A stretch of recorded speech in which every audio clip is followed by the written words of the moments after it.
Then I kind of looked at this economic system that controls the world. An economic system that is so sane that the more successful it is in its own terms, the quicker it destroys the planet. It's the perfect environmental and human assassin. It insists every year that we take more from the earth even quicker, turn it into even more things, sell even more things, consume even more things, throw away even more things, to worship the real God of the modern world, economic growth. It insists that every year 20% of the people of the world consume 80% of the resources, while leaving the other 80% to get by on the other 20%. Crazy. Of course it is. But that's the economic system, take, make and throw away, that controls your life and mine. And that of 6 billion people nearly. So I thought, what's behind this self-destruction? Or who and why? I started to look at some of the other conventional wisdom that we pass on from generation to generation as the only way of doing things in this world. The wisdom that says, even though the economic system that I've just described is dismantling this planet, you ask a politician of any party anywhere in the world, what do we do to get out of this environmental situation? And they will say we must have more growth to raise the money to spend on the environment.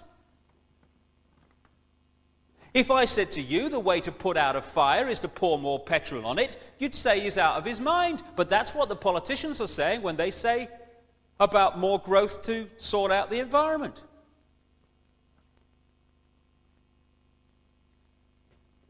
It's conventional wisdom that it's fine to treat animals as mere commodities, to be made as fat as possible, as quick as possible, on as little food as possible. To condemn every year billions of animals to a lifetime of pain, fear and suffering in the name of economics. You're sane if you judge your success in healthcare not by how many people are healthy, but by how many diseased people you manage to treat. We're treating more patients than ever before. Why? Why are so many people ill? It's conventional wisdom that rising house prices are a sign of economic success when thousands are homeless because they can't afford them.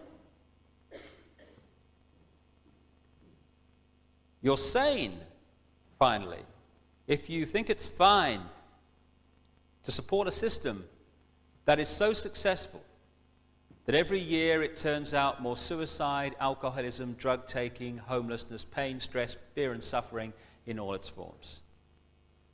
We'd be in real trouble if this system wasn't working, wouldn't we? That is sanity, apparently. But it's the ultimate insanity. So who's behind it? Or what and why? I began to realize, too, that against the background of this utter self-destruction, on this same planet is stunning wisdom. And I began to see also that there is a great difference between cleverness and wisdom. They're not the same thing. This system is very clever, but it isn't very wise, and it's the lack of wisdom that is the problem. And I began to see that what we call wisdom is often not found in this state-of-the-art letters after their name system. It's actually found in the native peoples that this system would see as backward. Piece of Native American wisdom, what have become known as American Indians. When you have cut down the last tree and poisoned the last river, you will know that you cannot eat money. That's wisdom.